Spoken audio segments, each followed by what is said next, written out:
Buenos días, bienvenidos a todos, a todas a este panel que lleva por título el mito del emprendimiento y el futuro del trabajo, el caso de los riders. Como os comentaba a los panelistas, este panel es complementario al anterior, el de gobernar el algoritmo, que estaba coordinado y moderado por Pedro Chávez.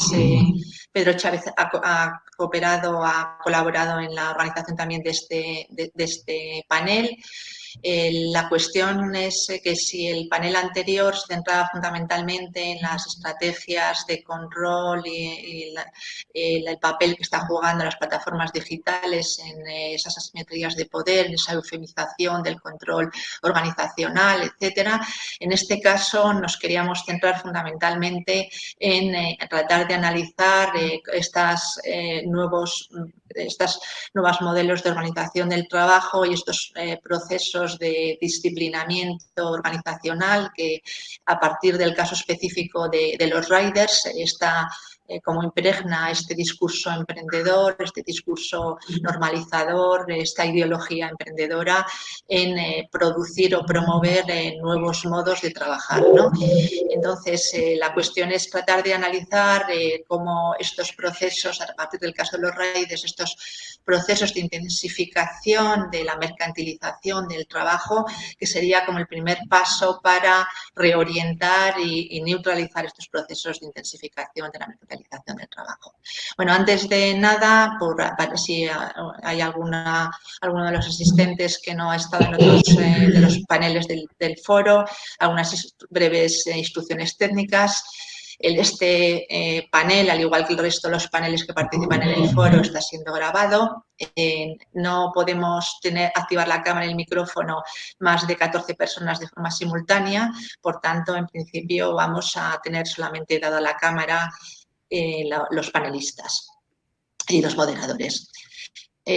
Os pediría que apaguéis el micrófono cuando no estéis hablando para evitar interrupción, para evitar todo tipo de distorsiones y, bueno, también si no habéis estado en otros paneles, digamos, las herramientas que tenemos para comunicarnos con vosotros, con los participantes, es las tres herramientas que aparecen a la derecha de la pantalla: chat, personas, Q&A. Entonces, el chat, os pediría que cualquier comentario que queréis plantear al panel, las intervenciones, etcétera, lo subáis al chat, y las preguntas las subáis en la pestaña de Q&A, que sería donde vamos a intentar recolectar o recoger o agrupar las preguntas que vayáis haciendo. No tenéis que esperar al final, al turno de preguntas, podéis irlas haciendo a medida que los panelistas van interviniendo sin ningún problema, y luego ya, si hubiera muchas preguntas, como tenemos un tiempo limitado para la discusión, las agruparíamos. Contamos con la moderación, con la colaboración, con el apoyo de Just Serrano, que está de la Universidad de Groningen, que aunque no aparezca en la pantalla, nos está apoyando técnicamente y está también ayudándonos con la gestión del chat o si fuera necesario, a la hora de organizar y de agrupar las preguntas. Gracias, Just, por estar ahí aunque no te veamos. Bueno, os comento brevemente por qué la cuestión de los riders. Creemos o consideramos que la cuestión de los riders es una expresión emblemática de estos procesos de transformación del mundo del trabajo, de estas tecnologías de subjetivación, de disciplinamiento emprendedor de la mano de obra, y fundamentalmente también son estrategias que nos permiten analizar cómo se está tratando de domesticar el conflicto laboral, así como en el caso de los riders nos permite analizar esas respuestas tanto institucionales como colectivas y sociales que se han puesto en marcha para tratar de tomar las riendas de este proceso de asimetría de poder que se está acentuando o intensificando en el caso de la aparición de estos nuevos modelos de organización del trabajo y de las plataformas digitales. Bueno, quería, digamos, mostrar, o me gustaría que viéramos a partir de este caso de los riders, este conflicto, esta pugna de conceptos, en este caso el concepto empleo asalariado y de sus representaciones, y para ello vamos a contar con con una serie de panelistas, una perspectiva, unas miradas cruzadas de personas, de expertos en diversos ámbitos que nos van a posibilitar a ofrecer una perspectiva acerca de este proceso. Por una parte, tendríamos la participación e intervención del profesor Antonio Santos de la Universidad de Valencia, que ha trabajado en la cuestión del dispositivo emprendedor, las nuevas tecnologías, los nuevos modelos de producción organizacional, ha trabajado mucho en las políticas de empleo dirigidas a los jóvenes y en la economía de las plataformas. Antonio Toño nos va a hablar fundamentalmente de estos procesos de subjetivación, de disciplinamiento de la subjetividad, de producción de nuevas subjetividades en el mundo del trabajo a partir de esta ideología o de este paradigma emprendedor. En segundo lugar, la profesora Sofía Pérez de Guzmán de la Universidad de Cádiz, que ha trabajado fundamentalmente en el ámbito de las transformaciones en el mundo del trabajo, la precarización de las condiciones de trabajo, muchas veces con una perspectiva de género, y ha participado en un proyecto transnacional sobre los slash workers, en donde uno de los estudios de caso era justamente el caso de los riders. Sofía va a centrarse fundamentalmente en esas cuestiones más relacionadas con los procesos de deterioro del estatuto salarial que han resultado de estos nuevos modelos de producción, de nuevos modelos organizacionales y de movilización de la mano de obra, esa fragmentación de la experiencia colectiva y la despolitización del trabajo, la pérdida de los anclajes institucionales y la atomización del trabajo que ha resultado a estos nuevos modelos de producción económica. En tercer lugar, contamos con la intervención, la participación del profesor Antonio Bailós de la Universidad de Castilla-La Mancha, que se va a centrar fundamentalmente desde la perspectiva, si los dos anteriores son miradas desde la sociología del trabajo, el profesor Bailós lo va a hacer desde la perspectiva del derecho del trabajo y se va a centrar fundamentalmente en analizar esta respuesta del ordenamiento jurídico, la nueva ley Rider, ese pronunciamiento institucional, cómo se controla, cómo la regulación del regulador, la regulación del algoritmo, cuáles son las limitaciones, cuáles son las potencialidades, etcétera. En cuarto lugar, contamos con la intervención de Felipe Corredor, que al igual que Felipe Díez tienen esa mirada transversal porque nos permite, Felipe Corredor y Felipe Díez han sido ambos tanto riders, se han trabajado, tienen experiencia y esa mirada desde dentro, además han participado en el movimiento de Riders por Derecho, han sido personas que han dinamizado en gran medida este movimiento y además tienen esa mirada no solamente desde dentro, sino también desde fuera porque están haciendo su tesis doctoral acerca de este fenómeno de los riders, con lo cual tienen esta perspectiva que se enriquece con ambas miradas. Felipe Díez, al igual que Rubén Ranz, además de formar parte de este movimiento, participan como sindicalistas en UGT, que sabéis que el movimiento sindical ha sido un actor fundamental también a la hora de responder a estos procesos de normalización y disciplinamiento de la mano de obra. Con lo cual, bueno, creo que estas miradas son miradas cruzadas, complementarias, transversales, que nos van a permitir pues, tener una perspectiva como muy completa de estos procesos de transformación del mundo del trabajo y de esas respuestas, de sus fracturas, de los sentidos de estas resistencias, etc. Tenemos, como ya os he comentado, 10 minutos para cada una de las intervenciones. Intentar respetar estos tiempos para que así podamos tener la posibilidad de al menos contar con 25 minutos, 30 minutos para el debate, para la discusión y para poder responder a las preguntas que los participantes en este panel nos hagan en el espacio correspondiente. Nada más, muchas gracias a todos por haber aceptado esta invitación. Yo creo que es un lujo de panelistas con los que contamos y la verdad que estoy muy contenta de que hayáis podido, de que hayáis aceptado y de que estéis aquí. Cuando quieras, Toño. De acuerdo. Bueno, buenos días a todos y a todas. Es una mesa redonda muy oportuna en este foro que trata sobre la mercantilización. Hay que agradecer a Amparo Serrano la coordinación de esta mesa redonda, porque realmente los riders son un ejemplo antológico de las transformaciones mercantilizadoras del trabajo que trae la digitalización y las plataformas. Desde luego plantean de lleno todo lo que sería el trabajo algorítmico, la gestión algorítmica que tanto se discute hoy.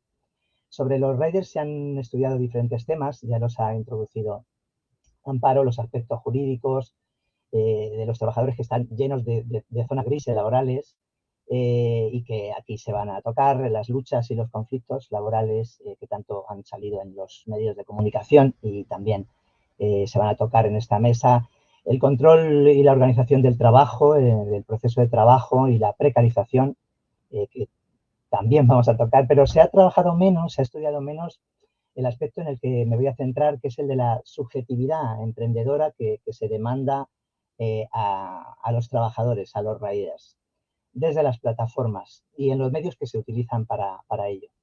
Estos medios que pone en marcha la empresa orientarían a los trabajadores a comportarse como unidades empresariales, como empresarios de sí mismos, autorregulándose como tales, y actuar maximizando sus ingresos con las reglas del juego impuestas por la plataforma, por las plataformas. Un juego, por lo demás, trucado y manipulado en beneficio de estas empresas. Estas prácticas se interpretan bien en el marco de la gubernamentalidad neoliberal que exploró Michel Foucault y otros muchos y muchas después de él. Y aportan herramientas teóricas para interpretar lo que sería el trabajo emprendedor en el que se ven involucrados los riders. Las empresas del sector despliegan una retórica con la que se dirigen a los trabajadores, unas técnicas de gestión y hasta unas tecnologías del yo que dirigen, como digo, a los trabajadores para impulsarles a ser más productivos y hacer su trabajo más emprendedor. No hay tiempo, pero podríamos ver muchos ejemplos. Por ejemplo, el vídeo de Will Shu, el fundador de Deliveroo, lleno de eslogans, autonomía, libertad, con el lema de la empresa, ¿no? Que es los riders de Deliveroo son héroes, ¿no? Que si veis un lema muy empresarial hoy en día, ¿no?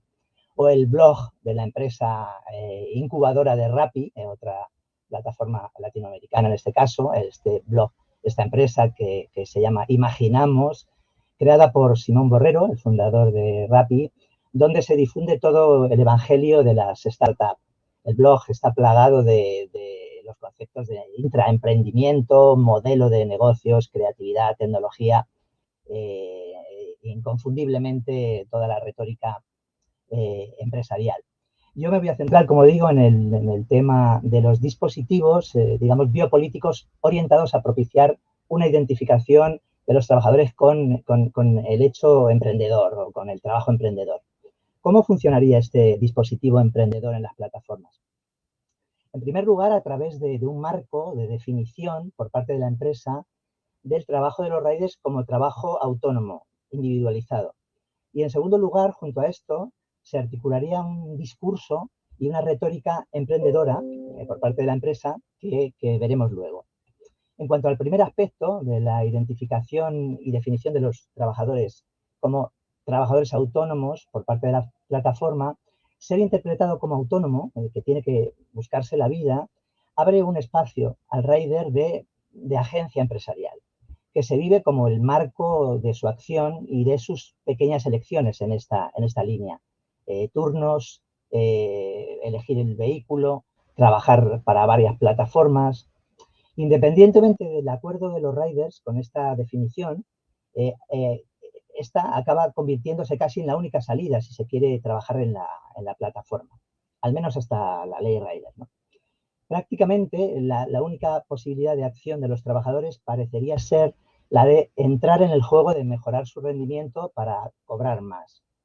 Y esto abre la puerta a consecuencias bastante terribles para ellos. Primero, a la autoexplotación, al autocontrol de los trabajadores para conseguir ese rendimiento y, consiguientemente, a la facilidad para no cuestionar el sistema de control que crea el algoritmo, que se naturaliza e incluso se interpreta en algunos casos como una herramienta al servicio de los propios trabajadores, de los mejores trabajadores, ¿no? En este sentido, Sophie Gallier, que ha hecho una tesis sobre Deliveroo y otras plataformas, una tesis de orientación Foucaultiana, habla de una racionalidad hipermeritocrática entre los riders, un ideal de justicia hipermeritocrático que les llevaría a identificarse con la idea de que quien trabaja duro será premiado por el sistema. El algoritmo y los sistemas de control, con su aparente neutralidad, se interpretan como iguales para todos, neutrales, y pueden ayudar a acumular méritos y mejorar los resultados en el trabajo. Serían interpretados por muchos de los riders, una franja de los riders, como un espacio de competencia justa en la cual quienes se esfuerzan obtienen resultados. Internalizarían la lógica productivista funcional a la empresa. Gallier, con todo, señala que en general hay una generalización de protesta contra la paga y contra la falta de situación de seguros, por ejemplo, que se critican por parte de todos. Pero muchas veces el sistema de control del algoritmo sale impune, por así decirlo, en esta franja de trabajadores. En esta misma línea, Floris de Krieger, un joven sociólogo holandés que ha realizado una etnografía en Uber Eats y en Deliveroo, en Ámsterdam en concreto, habla de que la capacidad de acción de los riders se estructura en utiliza esta noción, un juego de trabajo emprendedor, un entrepreneurial work game. Este juego, que monta la empresa como forma de control, aparentemente no disciplinario, acoplaría los intereses de los riders con los intereses de la empresa y ocultaría el antagonismo estructural subyacente a la relación capital-trabajo. Lo disfrazaría de juego. Las plataformas controlan este juego e introducen continuamente reglas y condiciones, trucos psicológicos extraídos muchas veces de los esquemas de juegos, de videojuegos incluso, para intentar canalizar a su favor el trabajo de los riders. Este control indirecto pasa desapercibido, queda oculto un poco en la lógica del algoritmo. Es un juego asimétrico, un juego trucado, con asimetrías de información controladas por la empresa. Las jugadas de los riders, como podrían ser algunas de las que he dicho, mejorar el vehículo, asumir más riesgos a la hora de conducir o nuevos turnos, parecen favorecer a los trabajadores más dedicados, pero acaban realmente beneficiando más a quien controla las reglas del juego. Además de esta invocación a la autonomía de los trabajadores, en la forja de la subjetividad de los riders opera también un segundo elemento, que serían los discursos usados por las plataformas y toda una retórica y una semántica del emprendimiento. Es conocida esta nueva retórica en su formulación de eludir la referencia al trabajo asalariado mediante cambios lingüísticos. Así los trabajadores no serían trabajadores, sino rapitenderos, riders, glovers, couriers. No serían despedidos, sino desconectados, bloqueados, etc. Se conoce esta cuestión de este juego lingüístico, pero más allá de estos cambios lingüísticos se observan prácticas que encaminan a los trabajadores hacia actitudes emprendedoras. Algunos ejemplos serían como, por ejemplo, los RUC cafés, ¿no? Que serían reuniones de riders con comida, bebida gratis, merchandising, reparto, donde se desarrollaría la franja más cool de la bicicleta, su cuidado, su elección, las ventajas de mejorar el vehículo, por ejemplo, una bicicleta eléctrica, las ayudas que podría dar la empresa. Se montan pruebas de bicis.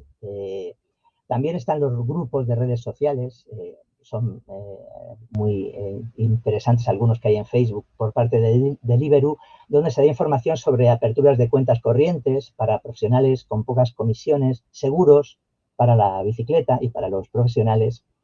No solo esto, sino que las empresas crearían vínculos de los trabajadores, por ejemplo de Deliveroo, con equipos deportivos de la ciudad, por ejemplo, en París con el Paris Saint-Germain, donde en el vídeo que se puede ver en internet se observa como un rider de Deliveroo entra al estadio de Paris Saint-Germain con un pedido que ha hecho Neymar y otras figuras del club, y a su llegada con el pedido pues es abrazado y fotografiado con todos estos futbolistas famosos.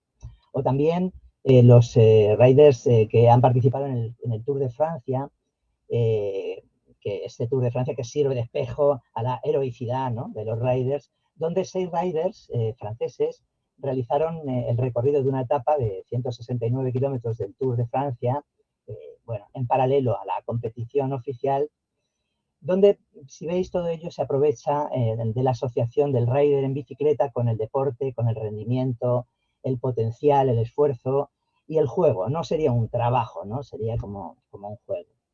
Hay un último ejemplo interesante en este sentido de la retórica de este dispositivo emprendedor, que sería la Deliveroo Rider Academy. En la web de esta Academia Deliveroo de Riders, bajo el lema "Conduce hacia el éxito", pues está llena de consejos para los riders sobre cómo lanzar una idea para un negocio, para un trabajo, mejorar la formación, cómo invertir el dinero o hacer unas prácticas en empresas para mejorar el trabajo. En la web de la academia se difunde la imagen de un rider creativo y con mentalidad empresarial. Un texto de la academia dice: la academia ayuda a todos los ciclistas a hacer algo grandioso, ya sea abrir una tienda de bicicletas u otras profesiones. Da a cada ciclista acceso a nuevas oportunidades, a cumplir sus sueños, a perseguir sus pasiones. Si veis, pues hay todo un storytelling, ¿no?, y un catálogo de prácticas emprendedoras sofisticadas que sería interesante seguir explorando para analizar sus efectos sobre los trabajadores. Me gustaría concluir, ya que tenemos muy poco tiempo, estos 10 minutos, con una frase. Creo que uno de los interrogantes más importantes a los que se enfrenta el sindicalismo hoy no es solo demostrar la precariedad laboral visible del capitalismo de plataformas, que se expresa bien en los riders, sino cómo cortocircuitar el desarrollo del trabajo emprendedor, que individualiza y aleja a los trabajadores de la organización colectiva y les hace cooperar con el capital y la empresa sin saberlo y muchas veces sin quererlo, ¿no? O a veces sabiéndolo, pero resignadamente aceptándolo sin grandes recursos. Desgraciadamente, este dispositivo emprendedor se extiende a otras muchas profesiones, incluso en el mundo universitario lo tenemos también, ya que aquí estamos varios que lo sufrimos seguro, dejando la acción colectiva de muchas comunidades de trabajo realmente en estado crítico. Bueno, concluyo aquí, pero seguro que los compañeros seguirán con cuestiones de mucho interés completando esta visión, y espero haberme ajustado los 10 minutos que Amparo nos ha sugerido. Gracias. Muchas gracias, Antonio, por esta presentación muy interesante. Yo creo que nos ha permitido enmarcar la cuestión de los riders en un contexto de gubernamentalidad neoliberal, del gobierno etopolítico, ¿no?, de que promueve estas retóricas que apelan o que invocan los marcos épicos y generan o inducen esa complicidad del trabajador, lo que pueden inducir y que promueve justamente esta difuminación, como planteas, en los límites de la autonomía, esas paradojas del autogobierno. También te agradezco que hayas planteado esa cuestión, que yo creo que es central y que probablemente va a aparecer a lo largo del debate, acerca de cómo neutralizar estos procesos de atomización, de individualización, cómo colectivizar el malestar, ¿no? Yo creo que a estas cuestiones que tú has lanzado van a responder los compañeros el resto de los compañeros que van a intervenir en este panel. Muchas gracias, Toño. Doy la palabra ahora a la profesora Sofía Pérez de Guzmán. Cuando quieras, Sofía. Bueno, buenos días a todos y a todas. Yo quería empezar agradeciendo a Amparo la invitación para participar en esta mesa redonda sobre un tema tan relevante y bueno, y en este fórum global que, bueno, pues que me parece muy estimulante, pues el éxito que ha tenido y la cantidad de actividades que ha promovido.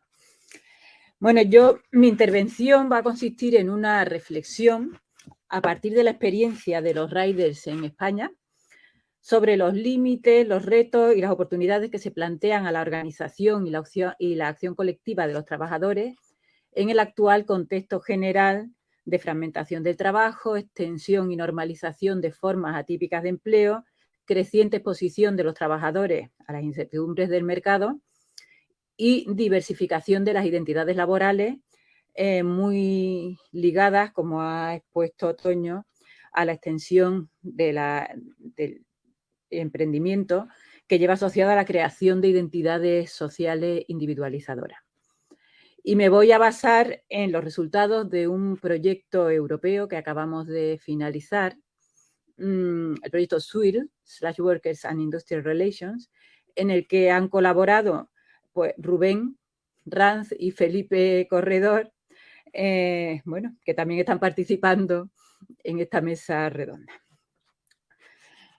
Bien, bueno, pues el caso de los riders muestra cómo el proceso de degradación del empleo, que dura ya varias décadas, se ha visto acentuado y acelerado con la implantación de la economía digital y está planteando obstáculos muy importantes a las formas tradicionales de representación colectiva y de protección social. En primer lugar, el propio modelo operativo de las plataformas, que conlleva unas determinadas condiciones materiales de trabajo, como son la dispersión espacial de la actividad laboral de los riders, la inexistencia de un lugar de trabajo. Tradicionalmente, el lugar de trabajo ha sido el núcleo y el centro de la organización y la acción sindical, y la interacción casi exclusiva de los trabajadores con la aplicación que les asigna el trabajo, es decir, en general, fragmentación del trabajo e individualización, que además son parte de la estrategia de las plataformas para preservar su modelo de negocio, que depende de la ventaja competitiva que obtienen presionando a la baja sobre los costes laborales. También forman parte de esta estrategia, como ha expuesto más detalladamente Antonio, una retórica vinculada al emprendimiento y orientada a enmascarar los vínculos de dependencia entre trabajadores y empresas, es decir, utilizando un lenguaje que cambia el sentido de la relación laboral. Las plataformas no ofrecen un trabajo, sino la posibilidad de aumentar y complementar los ingresos a través de una actividad económica flexible, fácilmente adaptable a la vida personal, es decir, autonomía y libertad para decidir dónde, cuándo y cómo trabajar. Y esto se ve muy claro en las campañas de reclutamiento a través de las páginas web de las plataformas. Es decir, pues conviértete en rider Deliveroo y decide con total flexibilidad cómo repartir, o solo las horas que tú quieras, sé tu propio jefe, flexibilidad de horarios, ingresos competitivos y la oportunidad de conocer tu ciudad repartiendo al aire libre. Esta es de Globo. O reparte sonrisas colaborando con Amazon Flex. Entregar paquetes a los clientes es una forma entretenida de ganar dinero extra. Si esto no es solo una estrategia para ocultar la relación laboral, sino para dar una impresión de simetría en la relación entre plataformas y trabajadores. Otro componente de esta estrategia son los mecanismos de control y las prácticas antisindicales que llevan a cabo las empresas, como cerrar los centroides, que es el lugar de encuentro de los riders para esperar los pedidos, que además funcionaba como lugares de encuentro para hablar y organizarse, desconectar a los riders que muestran su desacuerdo con las condiciones de trabajo y de empleo o participan en movilizaciones, crear asociaciones de riders pro empresa, no solo para dividir a los riders, sino para mostrar cómo no todos los riders piensan lo mismo y así deslegitimar el discurso de los sindicatos. Esto está muy bien recogido en un informe magnífico que ha llevado a cabo UGT, que recomiendo. Incluso, entre las prácticas antisindicales, pues enviar a riders a espiar y delatar a sus compañeros que llevan a cabo actividad sindical.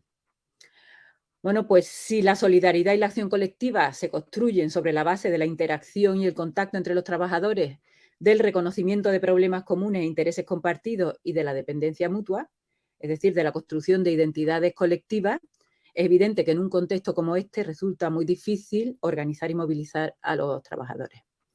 Y más aún cuando el perfil mayoritario de los riders en España es de personas que desempeñan este trabajo como principal y única actividad laboral, muchas veces compatibilizando 2 o más plataformas de reparto para obtener ingresos suficientes.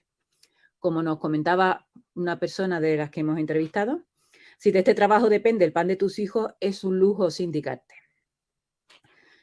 Bien, pues en este contexto tan difícil han surgido iniciativas por parte de actores colectivos, nuevos y tradicionales, mediante las cuales han sido capaces de organizar a los trabajadores, de ofrecer resistencia, incluso de revertir al menos en parte el proceso de remercantilización del trabajo de los riders. Porque para mí la ley rider es un paso adelante en este proceso. Vamos a ver lo que da de sí, porque bueno, ya supongo que hablarán más de ella el resto de los ponentes, pero ya las empresas están intentando pues escabullirse de alguna forma.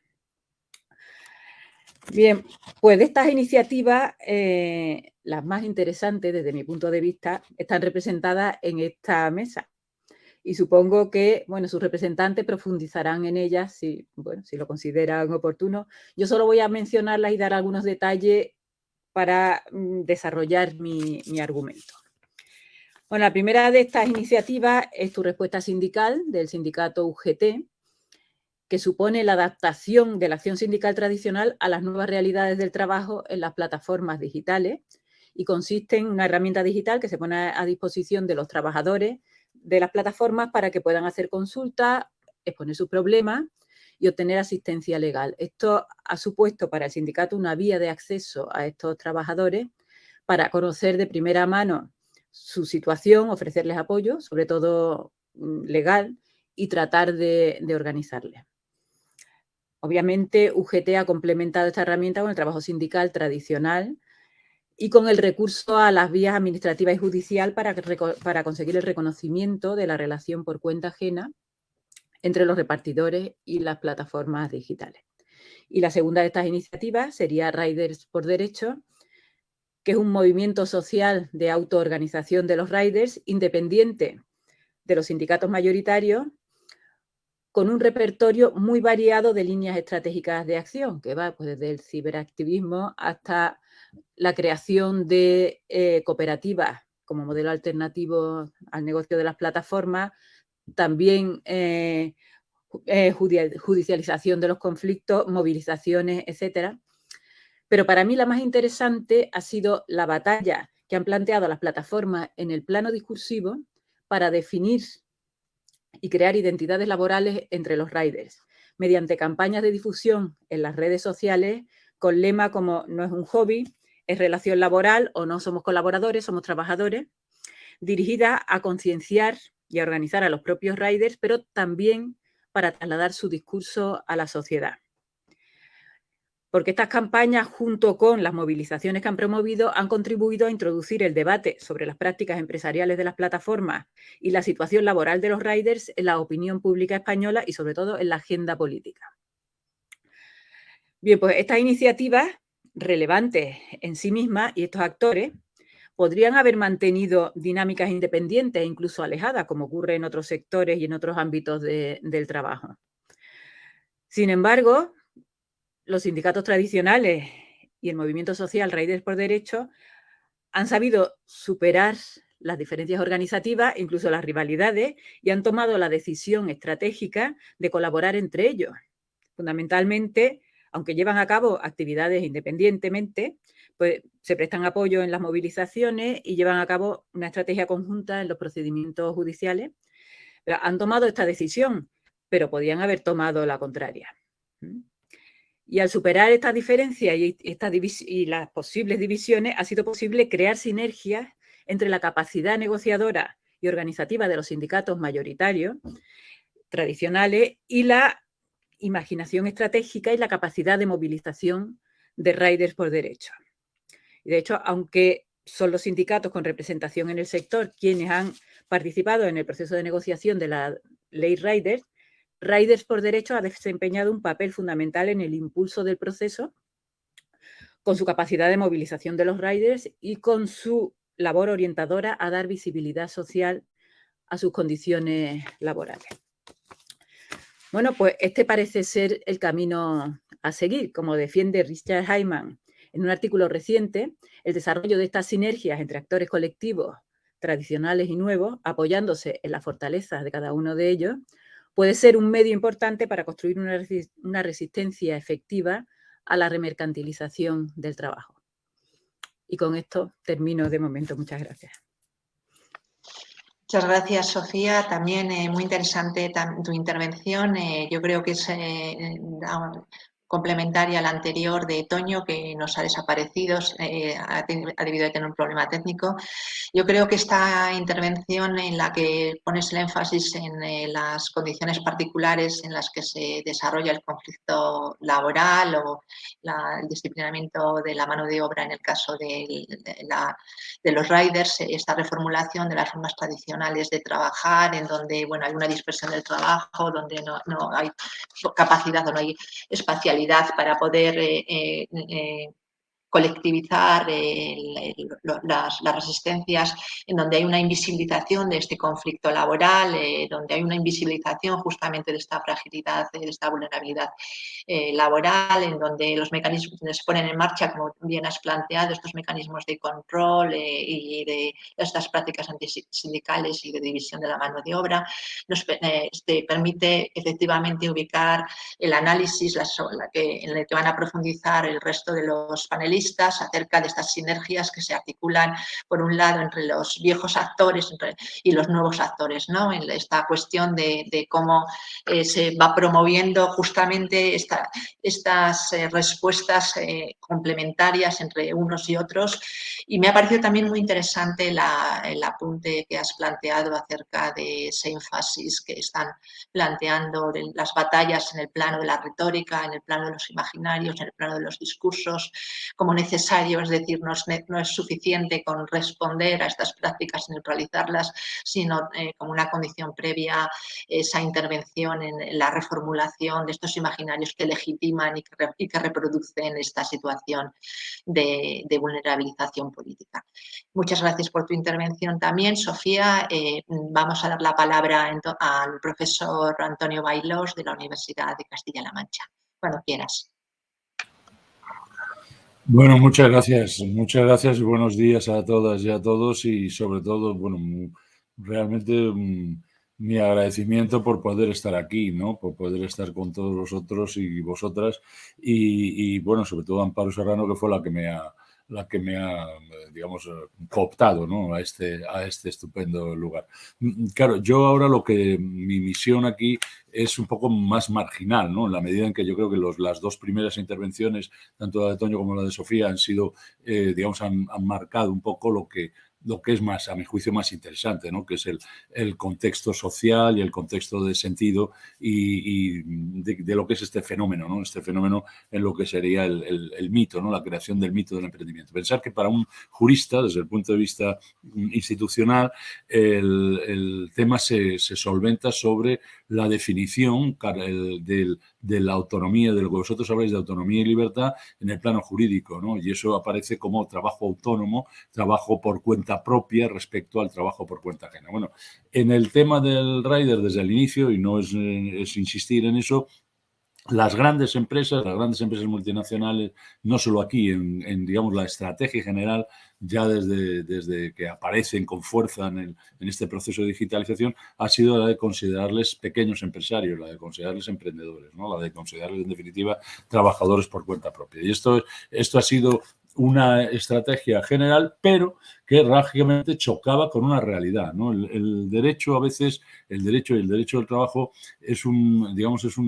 tiene un recorrido muy corto, ¿no? En la medida en que lo dijo un juez inglés, dice, bueno, es que imaginar, no me acuerdo que eran como algo así como 12.000 empresarios que corren riesgo continuamente montados y pedaleando en bicicleta, pues es ridículo, ¿no? Y lo decía así directamente y entonces, ¿cuál ha sido la historia? La historia fundamentalmente ha sido la batalla jurídica por intentar preservar esa idea del trabajo autónomo y esto me parece interesante porque creo que eso no lo habéis trabajado hasta ahora aquí, crear una nueva figura, una tercera figura, una figura que se coloque en medio entre lo que es el trabajador por cuenta propia o trabajador autónomo y el trabajo por cuenta ajena. Y eso es una estrategia que creó fundamentalmente la asociación Asodigital, que es la que construye aquí los consensos de las grandes empresas en plataformas digitales, asesorada como una manera de evitar lo que parecía evidente, ¿no? Y es que estas personas,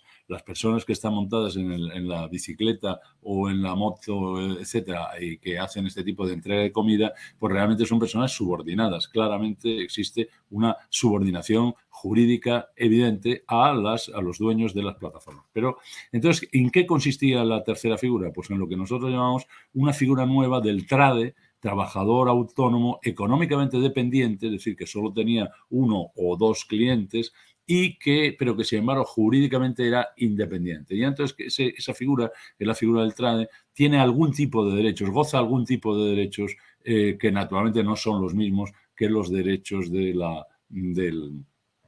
trabajador por cuenta ajena y fundamentalmente, digamos, la vertiente colectiva de esos derechos aparece extremadamente debilitada en el caso del trade. Bueno, este es un poco el planteamiento jurídico que dio lugar a un debate, como podéis figuraros, entre nosotros, entre los que nos dedicamos al derecho, muy, muy importante, pero que incluso llegó a la política a través de una proposición no de ley de Ciudadanos, ¿no? En donde mantenía la idea de esta tercera figura como tal, etc. Bueno, lo interesante es la judicialización del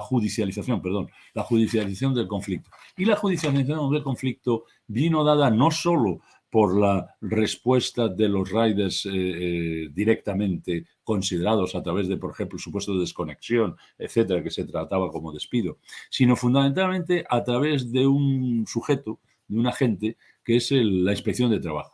Y la Inspección de Trabajo, fundamentalmente, la Inspección de Trabajo y Seguridad Social, fundamentalmente acogió esta idea.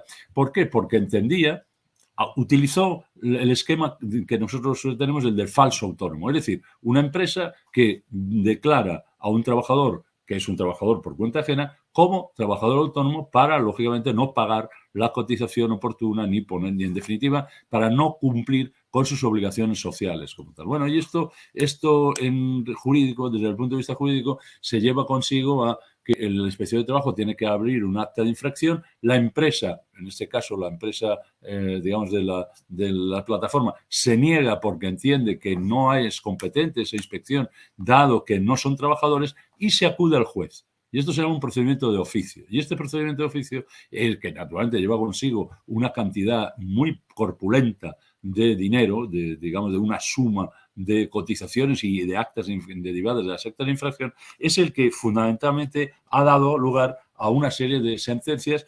Al principio, digamos, no las de la Inspección de Trabajo. Al principio hubo una cierta vacilación en la jurisprudencia, pero a partir de los grandes procesos tanto en Madrid como en Barcelona, contra Deliveroo y contra Globo, realmente entonces apareció ya fundamentalmente no solo las sentencias del juzgado social, sino el Tribunal Superior de Justicia. Los tribunales superiores de justicia entendieron que los riders eran trabajadores. Y por fin llegó a la famosa sentencia mediante la unificación de doctrina.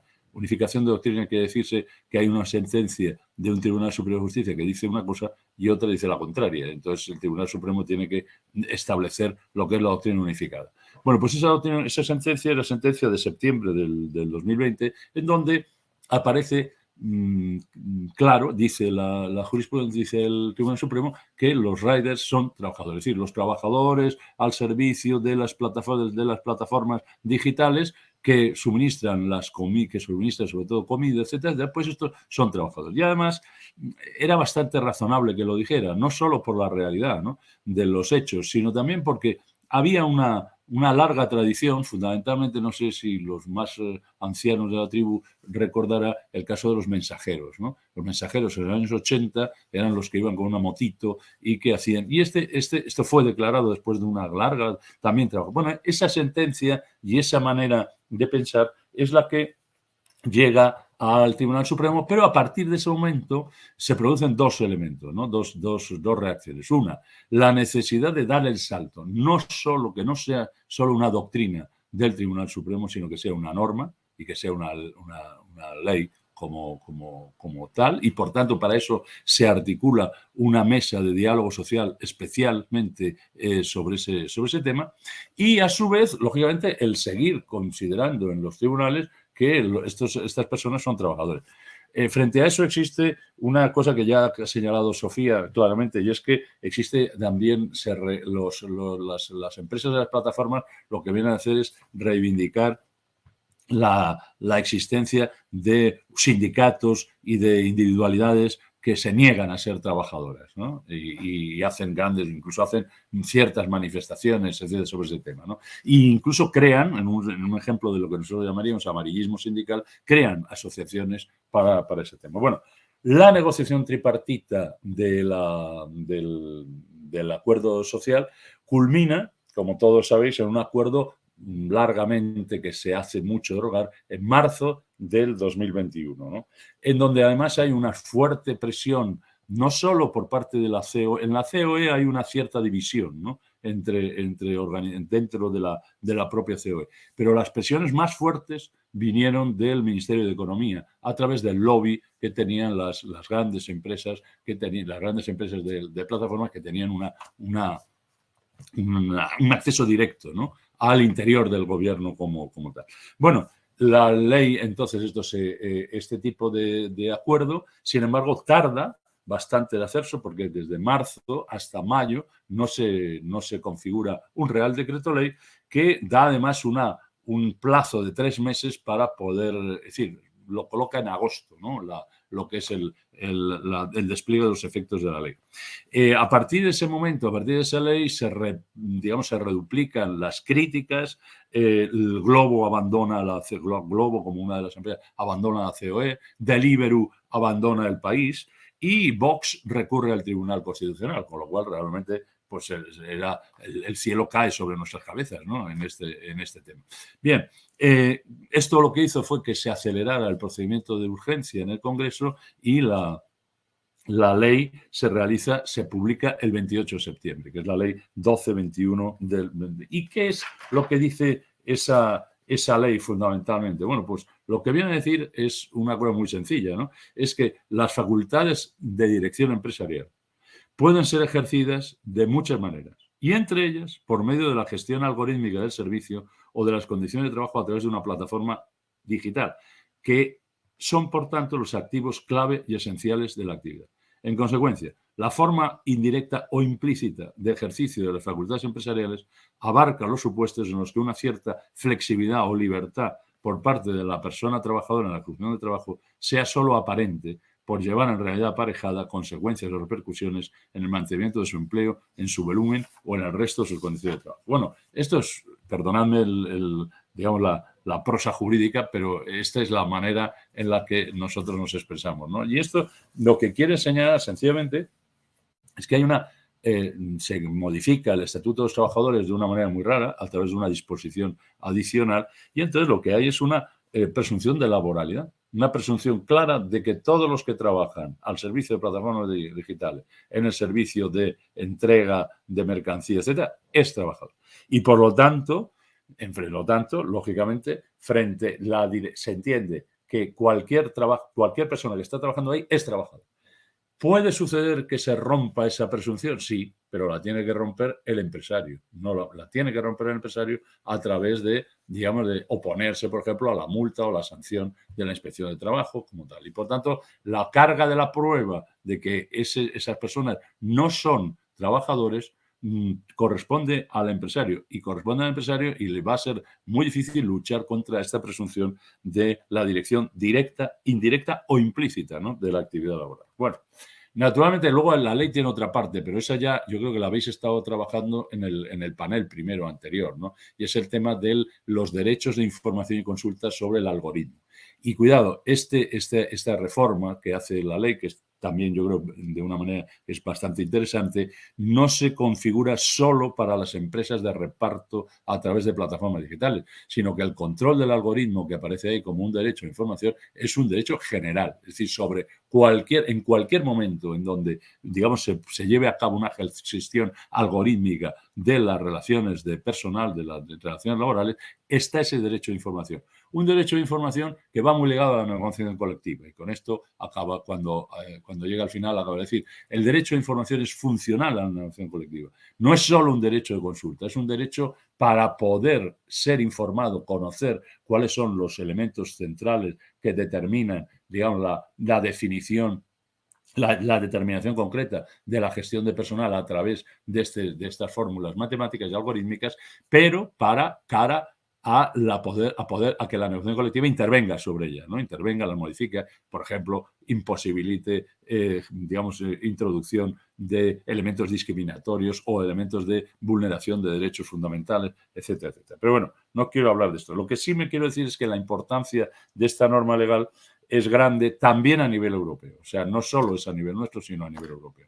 Me parece que ha sido, digamos, el hecho de que tradicionalmente en toda Europa este debate que hoy estamos hablando desde el punto de vista de la institucionalización de la posición jurídica de los riders se lleve a cabo a través de la jurisprudencia, fundamentalmente, al margen de alguna, y que por tanto genere una cierta flexibilidad, ¿no?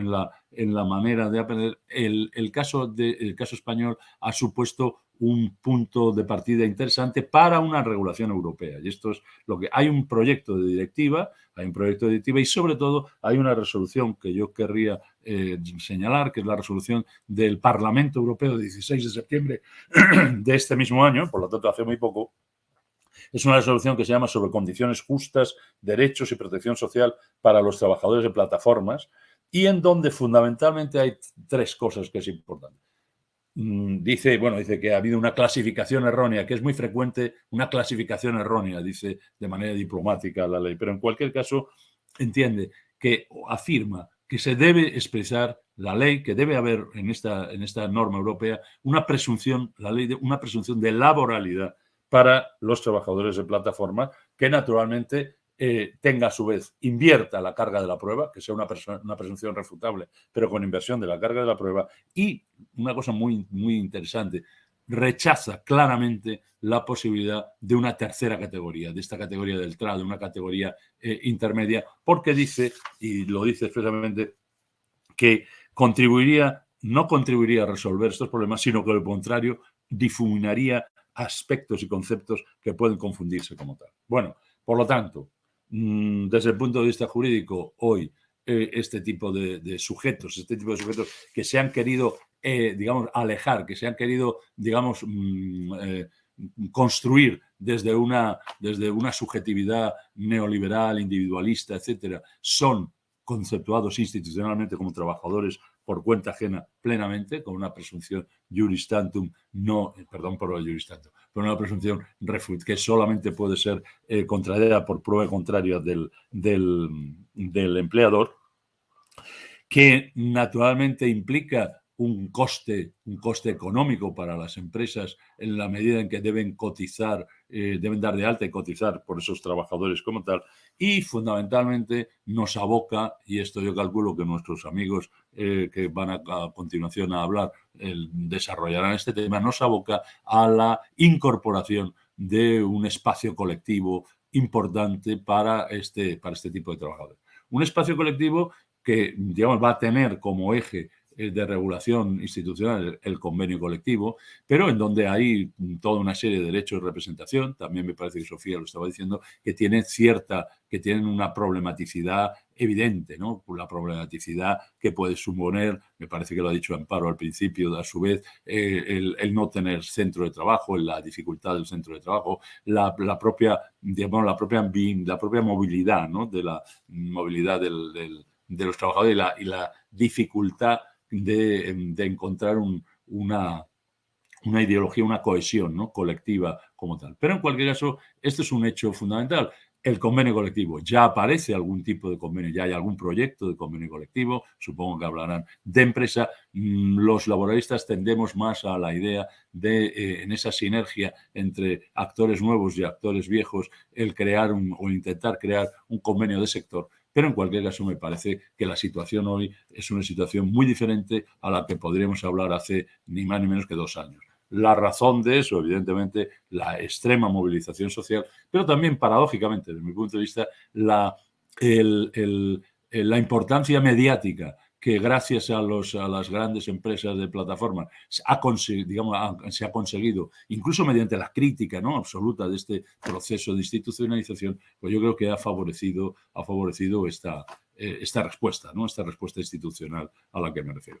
Y siento haberme pasado un poquito, pero ya sabéis la incontinencia verbal de los juristas y por tanto estoy convencido de que me lo perdonaréis. Muchas gracias. Perdonado, Antonio.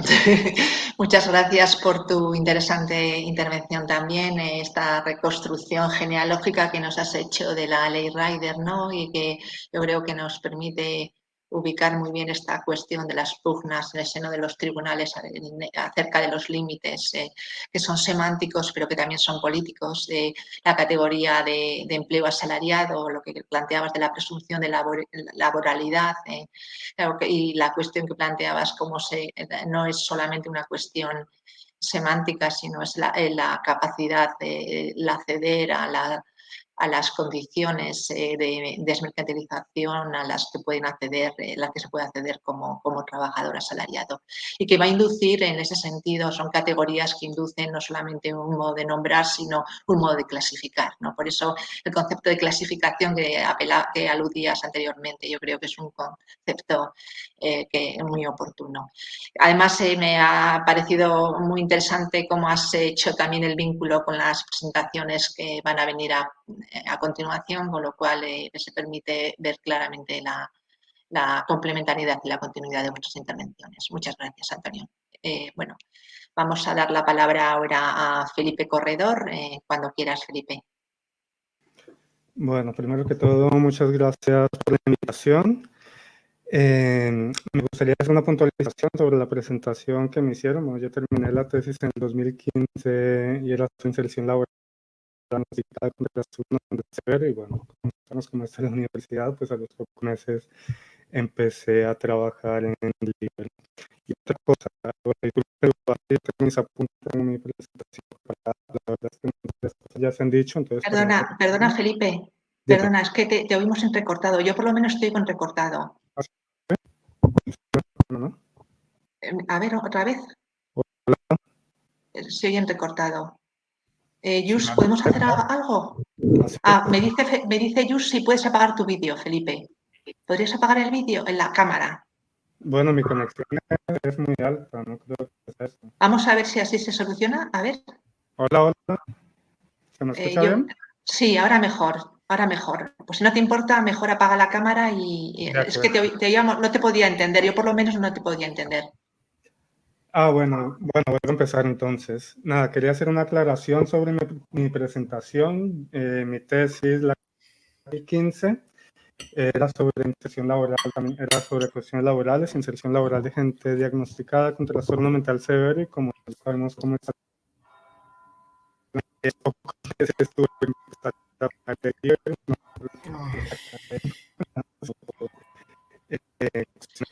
Felipe, perdóname otra vez, es que se te sigue sin oír bien. No sé si te parece que salirte y volverte a hacer una revisión, un sondeo de a ver si hay algún problema con el micrófono o lo que sea. Te sales y vuelves a entrar, mientras tanto que intervenga Felipe Díez. ¿Te parece, Felipe? Sí, ningún problema. Vale, bueno, pues si el otro... Sí, vale, pues cuando quieras, Felipe. Voy yo. Sí, por favor. Bueno, primero que todo, hola a todos, a todas. Muchas gracias por la invitación. Bueno, como saben, el tema del trabajo en plataformas da para abrir muchísimos temas de análisis. Por eso voy a intentar ser muy concreto y centrarme sobre todo en lo que ha sido el proceso de negociación de la ley. Creo que todo lo que es la organización del trabajo, la experiencia de los repartidores, podemos dejarlo directamente para el debate y aprovechar este pequeño espacio para contar nuestra experiencia sindical, digamos. Bueno, en verdad, como todos sabemos, todo esto comenzó en el 2017 a partir de las primeras actuaciones de la Inspección de Trabajo que fueron decretando por todo el país que los repartidores efectivamente eran falsos autónomos. En ese proceso, al final llegamos a contar con alrededor de 40 actuaciones de la inspección que dejaron a cerca de 20.000 repartidores dados de alta de oficio en el régimen general, y finalmente hubo prácticamente 50 sentencias declarando que los repartidores eran falsos autónomos, entre ellos 2 del Tribunal Supremo. Es decir, que en realidad, si vemos todo este panorama, estamos hablando de un fraude masivo y a gran escala, pero que ha estado muy bien financiado. No tenemos que olvidar que tanto Globo, Deliveroo como Uber Eats poseen categoría de unicornio. Entonces, el problema de fondo es que, visto este panorama a la luz de los años, se hace evidente que la estrategia que han seguido las empresas ha sido crecer a un ritmo vertiginoso para ganar capacidad de presión y modificar la regulación del trabajo a su favor. Desde un comienzo, su objetivo ha sido mover la línea que separa lo que es un trabajo autónomo de uno asalariado, o incluso crear una tercera figura acorde a su modelo. Es decir, un poco intentar institucionalizar esta nueva forma de emprendimiento precario a través de recursos ordinarios.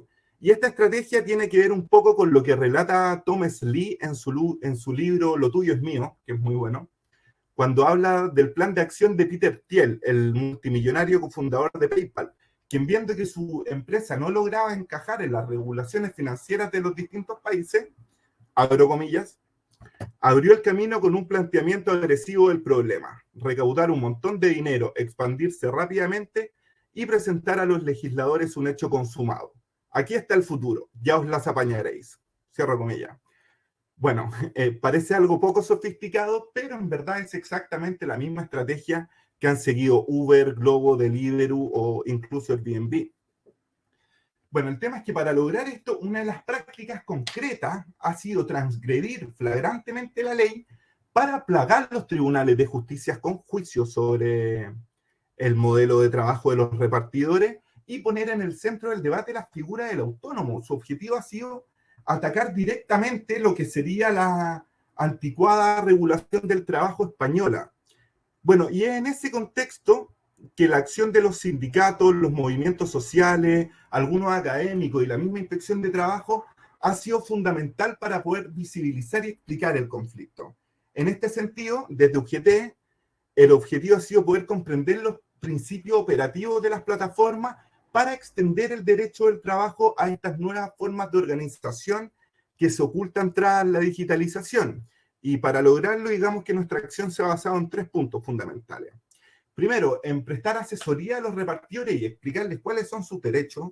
Segundo, en apoyar las actuaciones de la inspección, brindando información y llevando adelante también nosotros todo el proceso judicial. Y tercero, generando conocimiento al respecto. Hasta el momento hemos publicado 3 informes sobre el modelo de las plataformas de reparto y estamos intentando expandir nuestra acción hacia otros sectores donde hay plataformas. Entonces, en realidad, en un principio nosotros apostamos como por afrontar esta batalla legal que nos proponían las empresas, que no ha sido fácil seguirla, y a partir de ahí poder sentar el terreno para que se encuadren en la ley. Y digamos que es una estrategia que también fue dando resultados, porque llegó un momento en que la discusión se había cerrado y prácticamente era un lugar común decir que los repartidores eran falsos autónomos. Sin embargo, y a pesar de todo esto, las empresas siempre siguieron resistiéndose y presentaban cada vez nuevos problemas. Por ejemplo, la firme política de no revelar datos, que ha complicado muchísimo las cosas, porque nosotros nunca hemos podido saber a ciencia cierta cuántos repartidores hay, o la decisión obstinada de no cumplir con la ley, y cómo eso ha ido influyendo en los propios repartidores, porque ha ido creando situaciones realmente complicadas y ellos por su parte se han ido sintiendo cada vez más desprotegidos.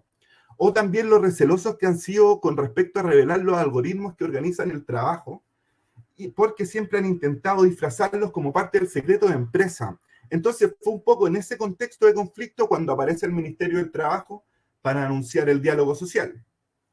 Y si bien evidentemente nosotros como sindicato estamos a favor del diálogo y creemos que es el camino que hay que seguir, sí que nos quedaba un cierto margen de duda respecto al rumbo que tomaría, porque estábamos viendo el lobby que hacían las empresas y sabíamos que no iban a dar el brazo a torcer.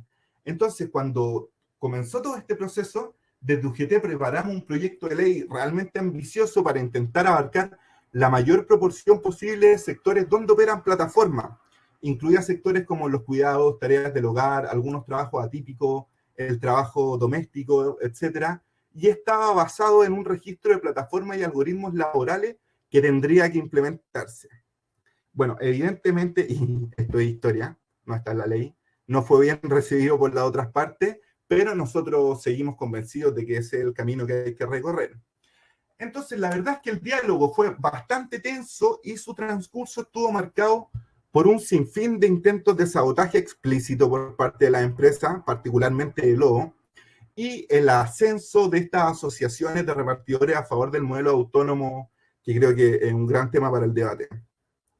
Y el principal objetivo que siguieron las empresas fue intentar implementar lo que se conoce como el trade digital, que no es más que una figura legislativa a la medida para poder mantener a los repartidores como autónomos, pero con mayores protecciones. Es decir, siempre y cuando sean ellos mismos quienes sigan pagando sus cotizaciones. Y aquí viene el principal argumento que han usado durante todos estos años de lucha, digamos. Que en el fondo del asunto sería que la legislación española es demasiado rígida y les impide poder proteger a los repartidores con mayores coberturas, porque de inmediato cualquier gesto en ese sentido se podría utilizar como una evidencia de laboralidad, y eso es algo que nunca han estado dispuestos a admitir, obviamente. Entonces, el problema de fondo es que lograron construir un escenario donde son las propias protecciones y derechos de los trabajadores las que serían las causantes de la vulnerabilidad y precariedad de los repartidores. Bueno, finalmente se llegó a un acuerdo bastante primario, siguiendo sobre todo la sentencia del Tribunal Supremo sobre Globo. Digamos que la sentencia marcó el camino, pero también los límites del diálogo. Y así se llegó a lo que es la ley, que Antonio lo explicaba muy bien. Bueno, y por último dejo la palabra rápidamente a Rubén, que quiere explicar 2 o 3 cosas. Destacar que aunque durante todo este año las plataformas repitieron majaderamente que lo que querían era una regulación específica de su sector, una vez que terminó el diálogo social, Globo dejó la COE y entre todas fundaron su propio organismo de representación. Eso por mi parte, muchas gracias. Dejo la palabra a Rubén, que quiere agregar 2 cositas. Bueno, nosotros queríamos hablar del futuro. El futuro, lo que nos queda es, una vez que la ley ya ha sido aprobada, es trasladar y avanzar en la negociación colectiva en aquellos aspectos que no han podido ser desarrollados en la ley, entre ellos el artículo 64. Como antes se ha mencionado, ya estamos negociando en un primer convenio que es el de Justit, que va a hablar de este tema, porque el derecho a la información, tal como se refleja, no se especifica cómo tiene que ser esa información para los delegados y los miembros del comité de empresa, y eso no es fácil, porque lo que no queremos es que al delegado le den una cadena de unos y ceros. No es eso, sino lo que se quiere es conocer otra cuestión. Entonces, bueno, ahí vamos a ir desarrollando. Y lo que sí puedo decir es que el convenio, aunque es de empresa, nace como sectorial. El problema es que la otra parte, la parte empresarial, es la que no tiene la posibilidad de unión. O sea, entre ellos mismos no se soportan. Y eso me viene a pelo para explicar un poco cómo también, cuál fue el problema fundamental que antes ha mencionado Antonio, sobre el tema de en el interno de la COE. Realmente fue la patronal 1, la patronal de transporte, la que estableció el criterio por un tema fundamental, porque las plataformas digitales querían el trade digital solo para ellos. De esa forma realizaban competencia desleal con aquellas otras empresas, porque no hay que olvidar que al final estos están en sectores económicos que hacen competencia. Es decir, Globo es competidor de Seur y Amazon es competidor también de estas empresas de transporte.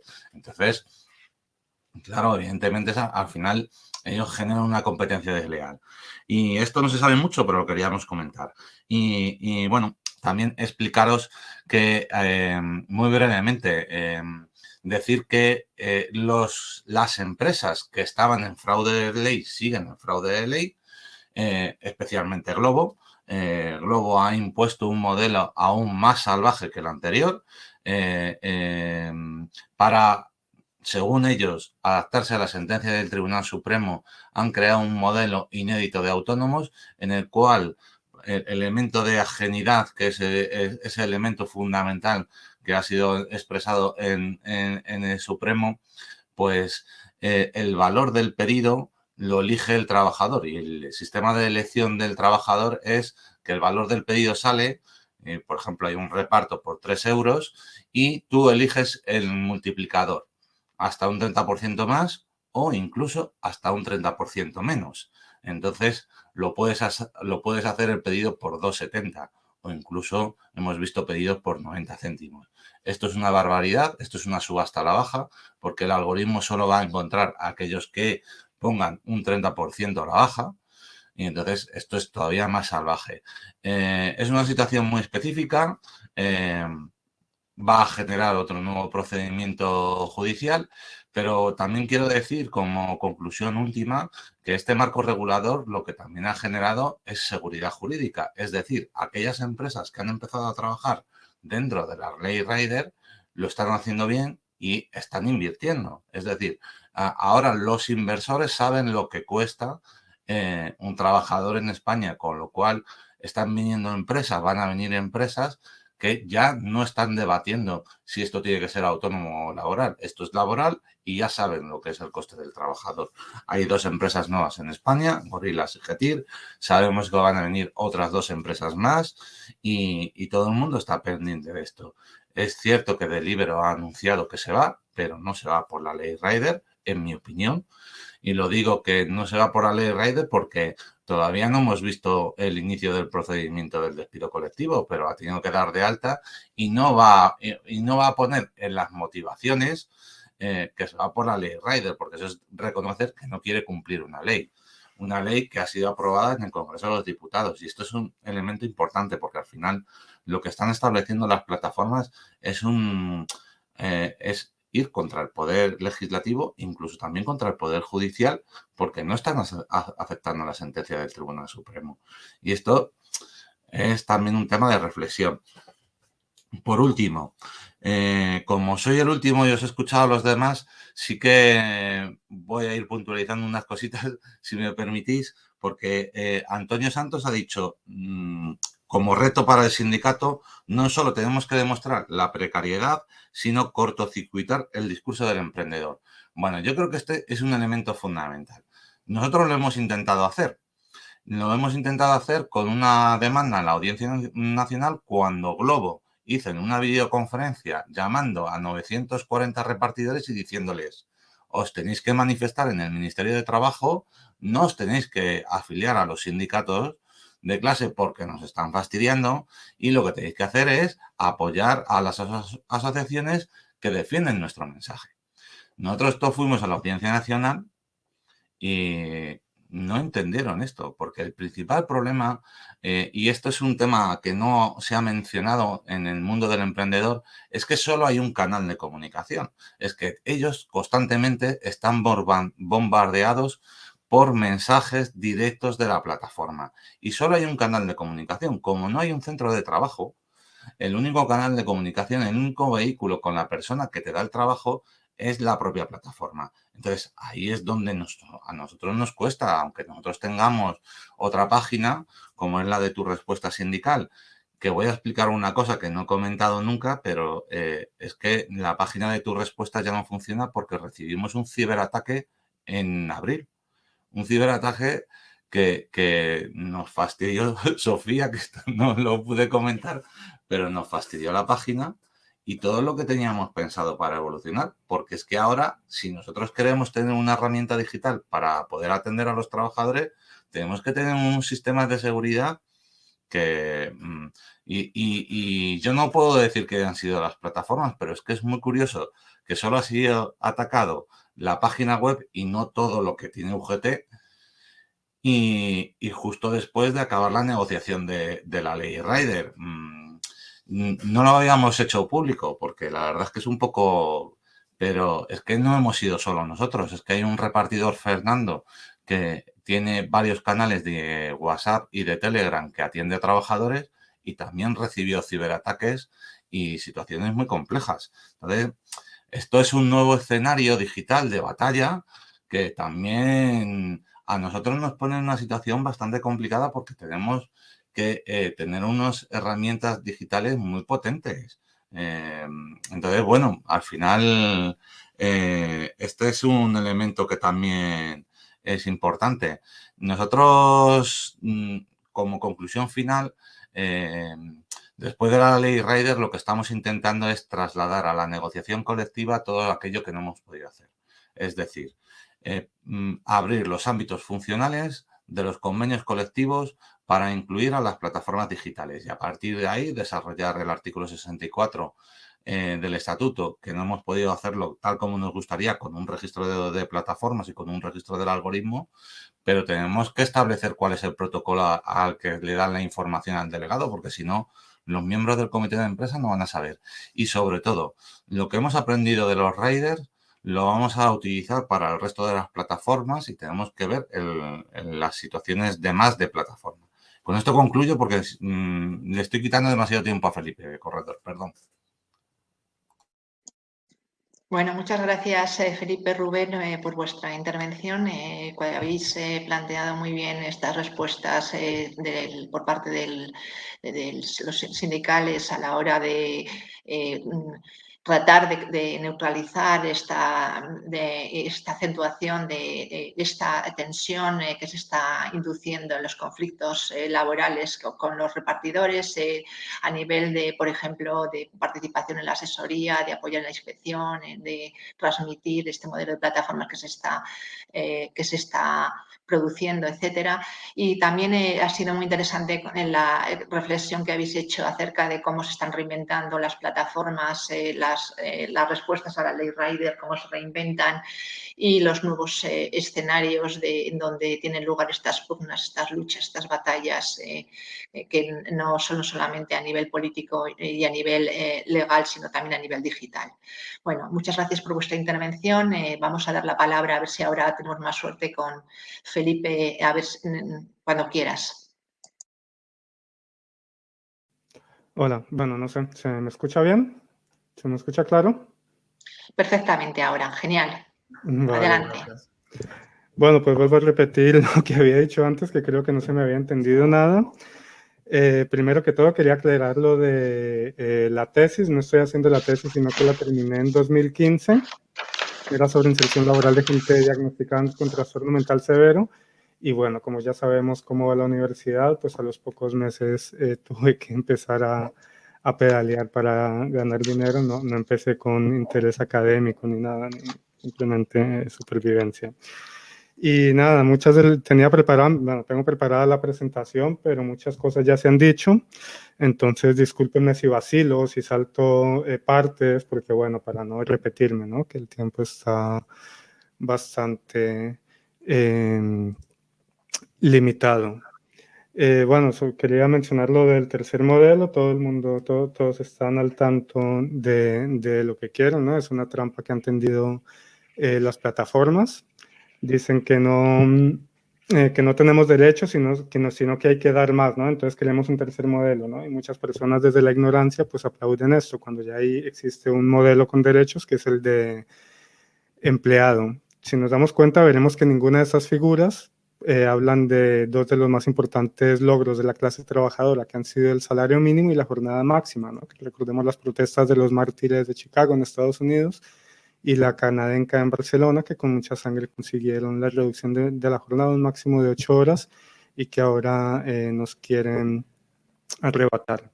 El discurso de la flexibilidad que ya se ha mencionado, ¿no? De la libertad, la flexibilidad, bueno, pues no es nuevo. Bien, ya Richard Sennett a finales de los 90 pues hablaba de este nuevo modelo en esferas más altas, digamos, de trabajo, y ahora se está implementando pues en todos los niveles. Tiene que ver pues con el individualismo, en cómo entendemos y ejercemos las relaciones laborales, llamarnos empresarios sin empleados, que somos autónomos, pero bueno, las condiciones son impuestas.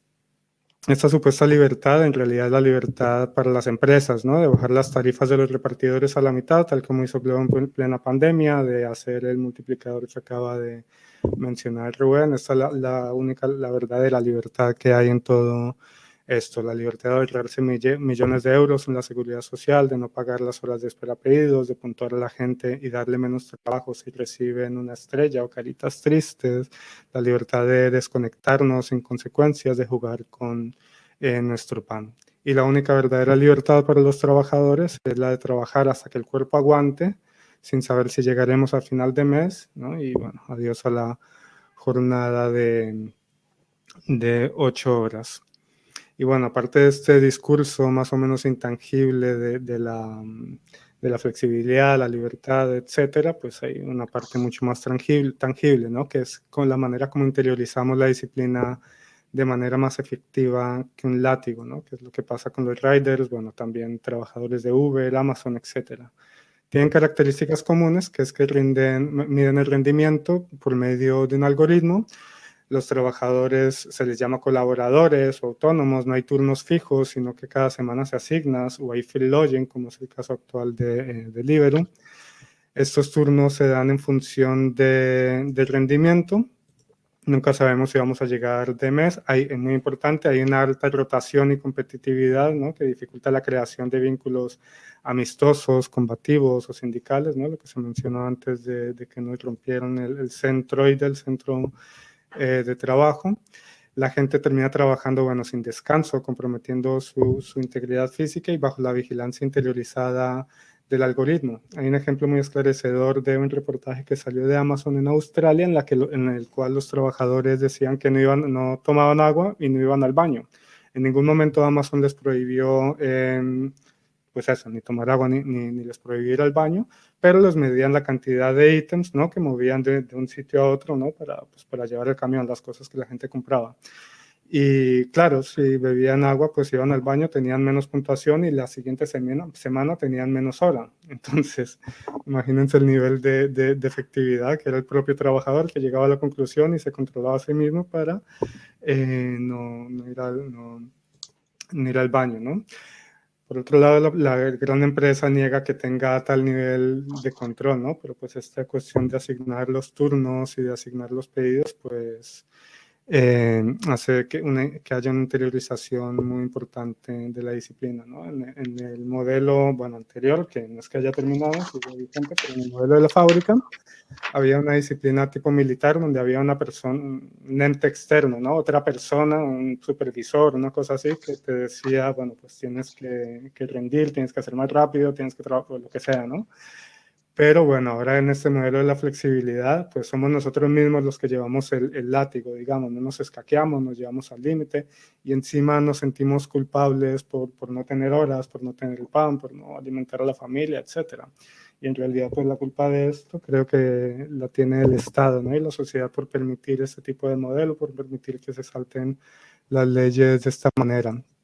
El trabajo en nuestra sociedad es la principal manera de acceder a los medios de vida, como la comida y el techo, además de la sociabilidad y el reconocimiento. Es la principal característica de la clase trabajadora, ¿no? A diferencia de las clases pudientes. Siendo así, para nosotros escoger trabajo no es como escoger un restaurante, un sitio para pasar el rato, ¿no? Que si no te gusta te vas y no molestas. El trabajo no es una opción, sino que estamos coaccionados a trabajar de alguna cosa, ¿no? Para obtener los medios de vida en condiciones muy desiguales con una empresa y por eso las condiciones laborales deben ser fuertemente reguladas, ¿no? El Estado y la empresa deben ser responsables de estas coberturas y obligaciones bajo la atenta mirada de los colectivos de trabajadores, activistas y sindicatos, ¿no? Y pretender que es solamente una cuestión individual es estar ciegos ante la realidad que si no tenemos estos derechos ni protección, las empresas nos llevarán siempre a niveles de esclavitud, de semiesclavitud, como lo han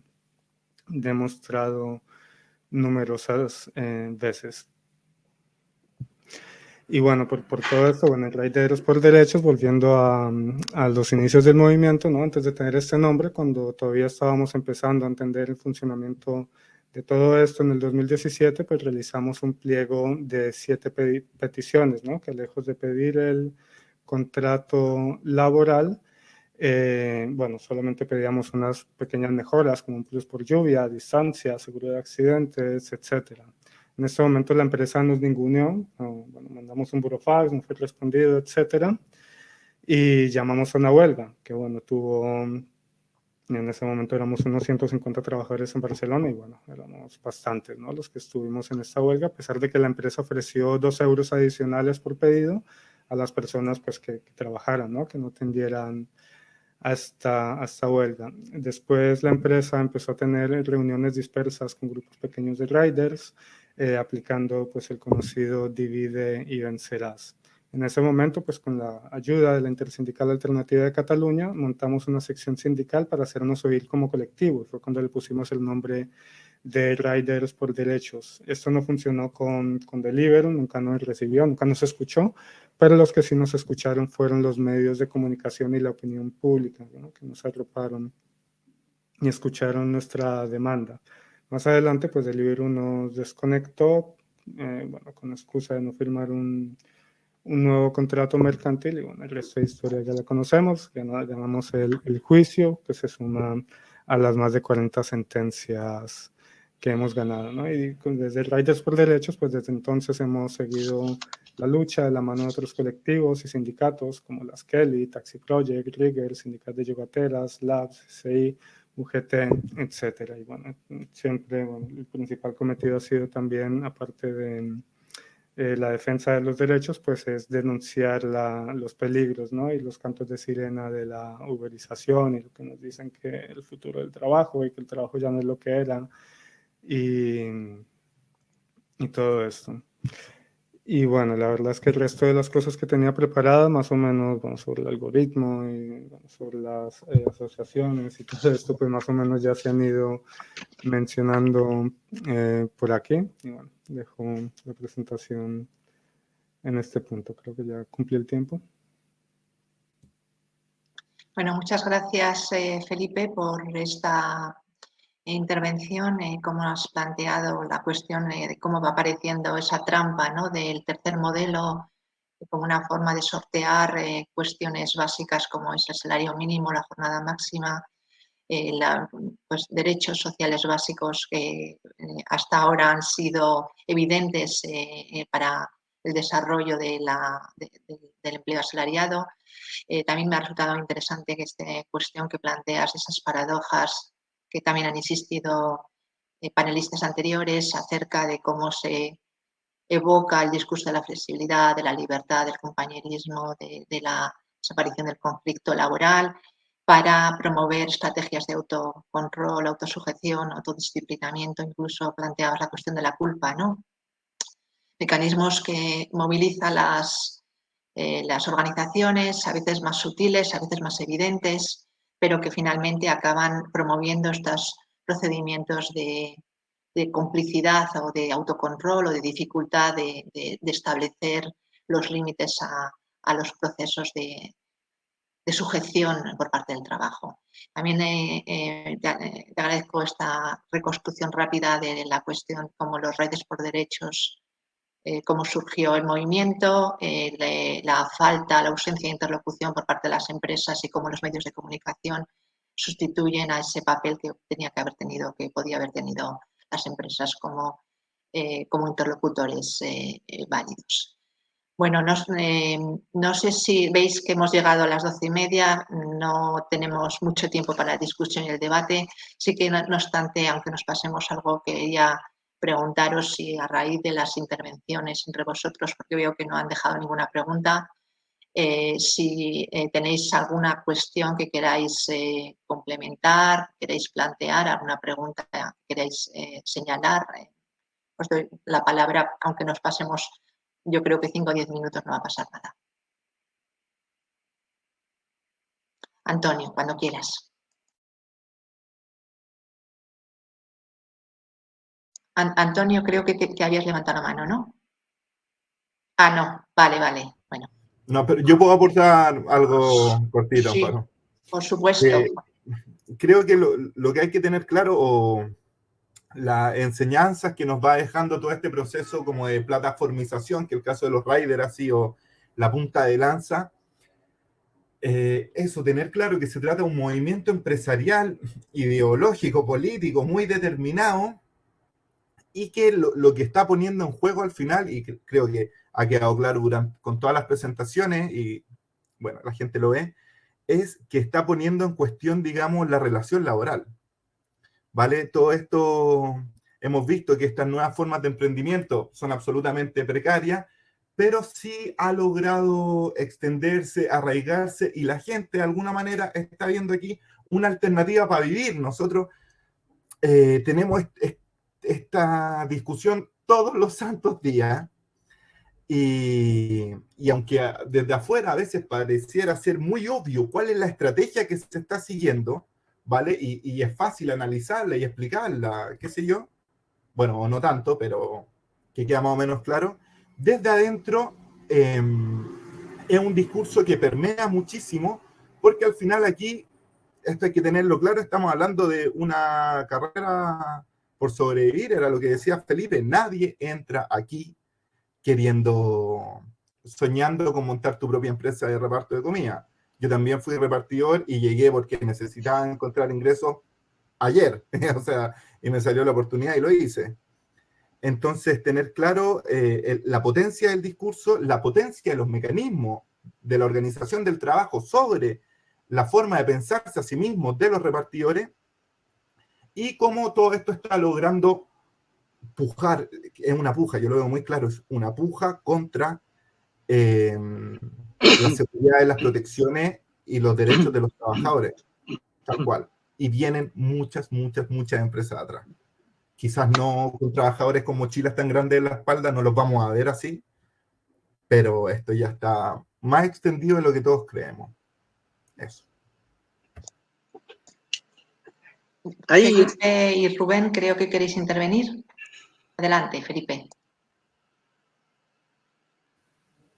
¿Rubén primero o yo? ¿No? Nada, quería hacer un apunte, bueno, más activista sobre la posición de Riders por Derecho sobre la llamada Ley Rider. Bueno, como decía Felipe antes, había otro planteamiento, ¿no? Y no se debió haber llamado Ley Rider, sino Ley Stop Falso Autónomo, que fuera para todos los colectivos. Al final reconocemos que el tema del algoritmo, pues sí que es muy importante que se haya reconocido. Entiendo que es la primera vez en el mundo que se reconoce a nivel legal, pues eso, que el algoritmo controla, ¿no? Para nosotros es como que el agua moja, ¿no? Pero pues a lo mejor fuera no queda tan claro. También, bueno, echamos en falta la obligatoriedad de las empresas de que haya permanencia de los actuales trabajadores, ¿no? Para que no salga de repente un montón de gente a la calle, o bueno, sin un ERE, o cosas de estas, que es lo que se está planteando ahora por delibero, que no queda claro, como decía Rubén. También criticamos que no haya habido una voluntad de regularizar los trabajadores, ¿no? Si la empresa ha crecido, de regularizar los trabajadores sin papeles.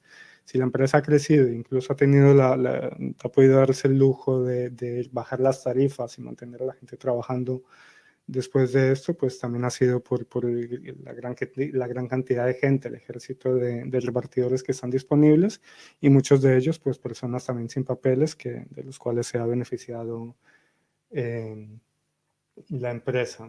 También, bueno, el tema de las subcontratas, pues esperemos que cambie si existe la derogación de la reforma de Rajoy. Y bueno, sobre todo que las empresas salgan impunes, ¿no? Después de todo este fraude, después de toda esta desprotección, después de pues, ponernos en riesgo, ¿no? Con toda esta cuestión del algoritmo, pues eso, parece que están saliendo y van a salir bastante impunes, incluso, bueno, como después de la pandemia y todo esto, pues incluso como héroes, ¿no? Y lo vemos con muy malos ojos todo esto. Y bueno, lo del algoritmo pues es un reconocimiento y debería, a nivel europeo y mundial, se debería seguir este ejemplo de reconocer el control y buscar la manera efectiva, bueno, que se habló en el anterior panel, de controlarlo y fiscalizarlo. Cuando quieras, Rubén. Muy brevemente, hay una cuestión que no hemos mencionado y yo creo que es fundamental, que en España el crecimiento de las plataformas digitales se debe porque hay una situación de crisis económica y de una reforma laboral que lamina la negociación colectiva, tira el salario mínimo, se carga los convenios, la prioridad aplicativa de los convenios, y eso obliga a que mucha gente fuese a la calle y eso generó tener mucha gente disponible para poder trabajar. Y muy cierto lo que dice Felipe sobre el tema de los trabajadores migrantes, que en España ha sido una situación muy concreta, que nosotros denunciamos en su momento, hicimos un informe sobre ello, lo titulamos "Con este modelo no habrá futuro", informe sobre la explotación en las plataformas digitales, y contábamos cómo pues las cuentas se han alquilado, cómo Uber Eats creó un sistema de flotas con trabajadores sin papeles y, bueno, es cierto que se ha dado una sensación al final de impunidad y todo debe a este planteamiento de las reformas laborales que ha dado esa sensación de que aquí se podía hacer cualquier cosa. También quiero decir un tema muy importante, la ley de startups que se está regulando ahora mismo en el Congreso, ojo, que esconde varias cosas importantes. La ley de startups está planteando seguir financiando incluso desde el Estado la iniciativa privada y dar segundas oportunidades a pesar de que tú pierdas, seguir dándote dinero. Y a mí esto me parece peligroso porque 9 de cada 10 startups no superan los 3 años de vida. Y el Estado está dando constantemente dinero. El tema del crecimiento de los falsos autónomos también se debe por otro elemento fundamental, que ha sido la tarifa plana de autónomos. Es que lo primero que les decían a la gente en las reuniones de repartidores, esto solo te cuesta 50 euros. Acordaros, Felipe, los dos Felipe, eran lo que os decían en las reuniones. Esto solo cuesta 50 euros. Tu bici y 50 euros. Y ya con esto ya te puedes poner a trabajar. Entonces, claro, la tarifa plana de autónomos ha sido una inversión indirecta a través de impuestos por parte del Estado que ha costado mucho. Nosotros hicimos otro estudio que calculábamos que el Estado estaba perdiendo 168 millones en cotizaciones a la Seguridad Social, que no recibía, pero también el dinero que daba de forma indirecta a través de la tarifa plana. Y ese es un elemento que no se ha analizado y creo que es importante. Nada más. Antonio, Toño. El micrófono, por favor, Toño.